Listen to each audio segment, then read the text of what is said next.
ప్రధానమంత్రి శ్రీ పాములపర్తి వెంకట నరసింహరావు గారి వర్ధంతి సందర్భంగా ఈరోజు మెదక్ నియోజకవర్గ కేంద్రంలో మెదక్ క్యాంప్ కార్యాలయంలో ఎమ్మెల్యే గారి క్యాంప్ కార్యాలయంలో ఘనంగా ఆయనకు నివాళులు అర్పించడం జరిగింది.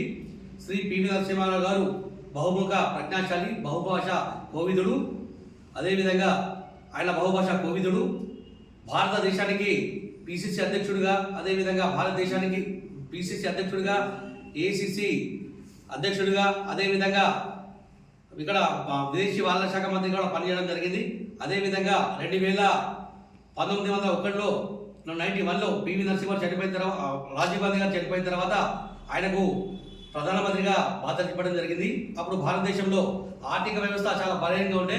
ఆయన పదవి చేపట్టిన తర్వాత 91 నుంచి 96 వరకు భారతదేశ ఆర్థిక వ్యవస్థను, కుంటుపడుతున్న ఆర్థిక వ్యవస్థను అధోగతి తీసుకొచ్చి ఇంప్రూవ్ చేసిన ఘనుడు ఆయన పివి నరసింహారావు గారు. అటువంటి మేధావి చనిపోవడం కాంగ్రెస్ పార్టీకి చాలా బాధాకరం, తీరని లోటు.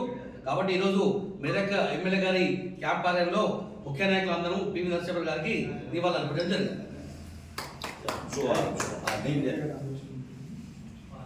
మన ఉమ్మడి ఆంధ్రప్రదేశ్ ముఖ్యమంత్రి మన పాములపర్తి వెంకట నరసింహారావు గారు, అదేవిధంగా మన భారతదేశ ప్రధానమంత్రి పివి నరసింహారావు గారు, ఈరోజు ఆయనకు మనం ఘనంగా నివాళులు అర్పించాలని ఈరోజు నివాళులు అర్పించడం జరుగుతుంది. ముఖ్యంగా రాజకీయ చాణక్యుడు పివి నరసింహారావు అంటేనే మెజార్టీ లేకున్నా 5 ఏళ్ళు పాలించిన వ్యక్తి పివి నరసింహారావు. ఆనాడు మన తెలుగోడు ప్రధానమంత్రి అవుతుండంటేనే ఎన్టీ రామారావు మనకు మద్దతు ఇచ్చి, అదేవిధంగా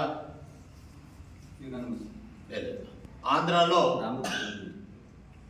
పోటీ పెట్టకుండా ఆయన మనకు గెలిపించిన వ్యక్తి ఎన్టీ రామారావు గారు. ఆయన ఆధ్వర్యంలోనే ఆ రోజు ప్రధానమంత్రిగా ఆయన 5 ఏళ్ళు ప్రధానమంత్రి పదవి చేసిండు. ఎంతో ఆర్థిక వ్యవస్థలను అభివృద్ధి చేసిండు.